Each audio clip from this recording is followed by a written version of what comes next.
Hey y'all, welcome to Ride Like a Pro 1. Today we are going to be going over number one, the right protective clothing if you should be in a crash. The second thing we're going to be going over is knowing your motorcycle. The third thing we're going to be going over is the right motorcycle for beginners. The fourth thing we're going to be going over is getting familiar with your motorcycle. And the fifth thing we're going to be going over is knowing your responsibilities on the road. Okay, so let's get started. Number one, the right clothes to protect you in a crash. This would be some leather pants, some leather gloves, a leather jacket, or you can even get a riding jacket. You're gonna need some slip resistant boots. They should also be leather. And what it is the riding jacket. The riding jacket has padding in it if you should ever be in a crash. And the pads will be on your elbows and pretty much I think they're on your back. And them pads supposed to help cushion your fall.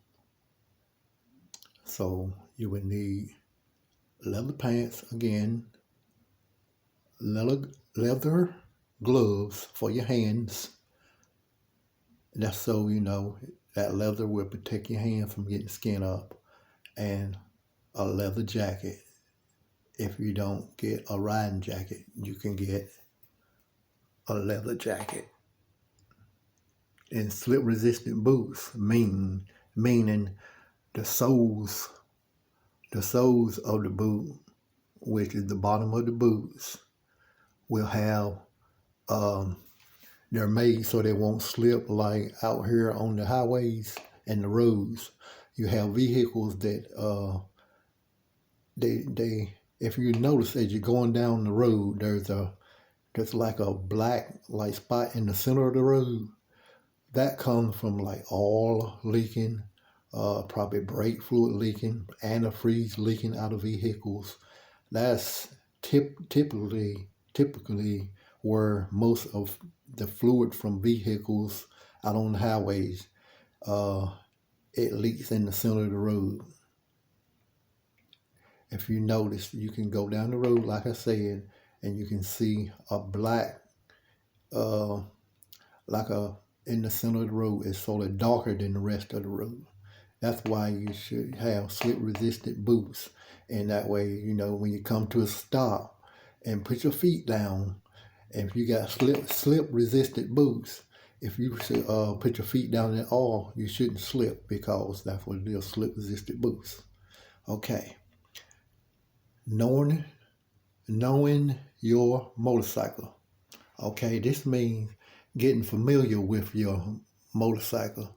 That means get the feel of your motorcycle.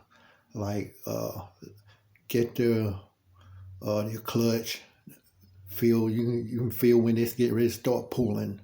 When you lean, you can see how it fall into a lean for the curve. Just get to knowing your motorcycle. That could be several different things. But as you get on the motorcycle, as time go on, you will get familiar with your motorcycle. Number two, checking your motorcycle before every ride. And what this means is sort of like I'm a truck driver also. Me and my wife check your motorcycle before every ride. It's sort of like a pre-trip inspection. It's like you want to check your tires, the air pressure in your tires. You want to check your antifreeze. You want to check your gas. You want to check your oil. For certain, you want to check your oil, because if you don't have no oil, it'll lock your engine up. And no more riding if you do that. Okay. You check your cables, check your chain, check your signal lights, make sure they're working, check your headlight, and also check your brake light. And let's see, am I missing anything? Oh yeah, check your horn. Make sure your horn blow. Okay. Listen to the engine, and you will tell it will tell you when to shift. Pretty much this what this is saying right here is, instead of looking at your tachometer, you can listen to the engine. If anybody's familiar with, if some of you guys are familiar with driving a straight drive, you don't have to look at your tachometer to know when to change gears. You can listen to the engine, and it'll tell you when it's time to change gears. Same thing with a motorcycle. You don't have to look at your tachometer to know when to change gears. You can listen to the engine, upshifting, and you can listen to your engine also downshifting. If you downshifting and you downshift to a gear and your engine revs up real high when you let go of the clutch, that means that you had too much speed and your tach was too high. Number 3, the right motorcycle for you. This means if you're a beginner and you go and get you a motorcycle, you want your feet to reach the ground and be on the ground while you're sitting on it. You want your feet flat on the ground while you're sitting on the motorcycle. So when you go get a motorcycle, sit on it, kick the kickstand up, hold it up with your legs, and make sure your feet is flat on the ground. That means that's pretty much the right motorcycle for you. Call. If you got both your feet on the ground, you feel pretty secure and pretty confident about, at least that much your feet is on the ground. Number 4, get familiar with your motorcycle controls. Okay, this means, hold on y'all, let me adjust my tripod down. I'm sorry, bear with me.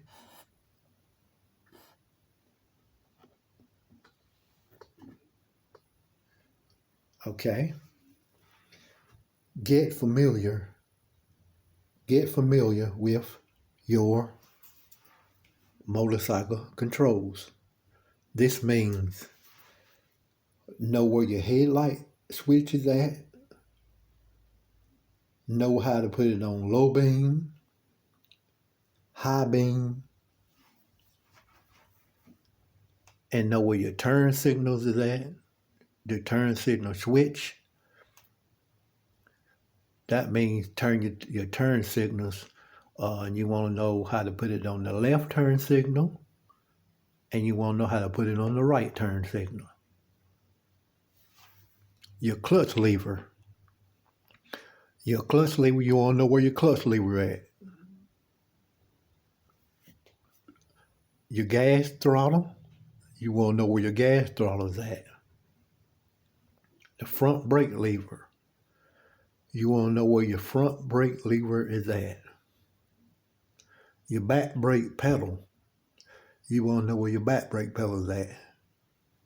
The choke, when it's cold, you want to know where your choke is, because a lot of times when it's cold, you want to choke your motorcycle to start it up, because sometimes you can hit the starter switch and it'll turn over, but it won't start because it's cold and it needs choke, and you need to put the choke on.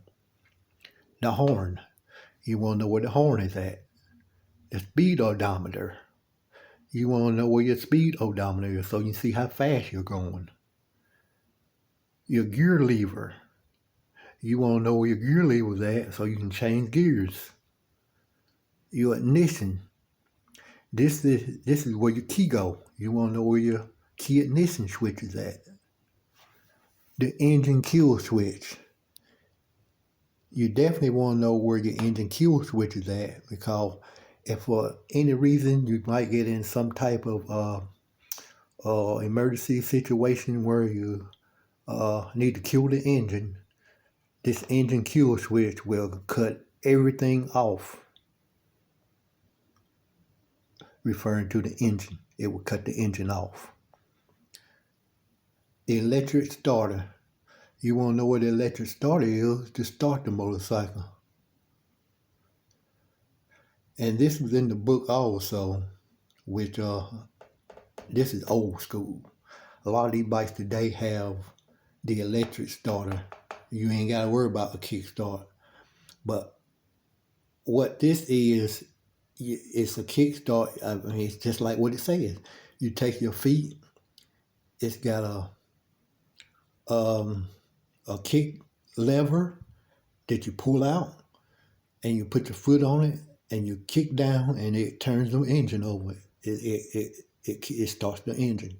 It's called a Kickstarter, which unless you got a real old motorcycle, you shouldn't have to worry about this. That's old school.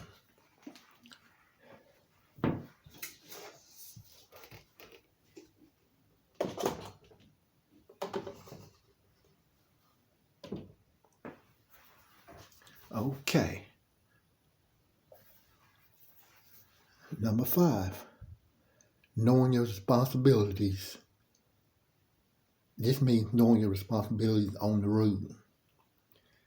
You need to wear the proper clothing, which is bright colored clothes so drivers can see you. Position yourself to be seen. This means you position yourself, say for instance, if you're behind a car on the highway, you want to position yourself in their mirror on the right side or on the left side in the side mirror. I position myself on the right hand side in the driver's mirror.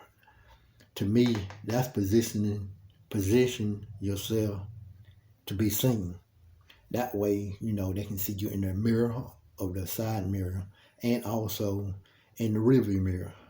They can see you, and you're in the right place because you can see them in their mirror, and if you can see them in their mirror, they can see you in the mirror. Be prepared to act properly. This means be prepared to stop. If you're going through an intersection and you see a car,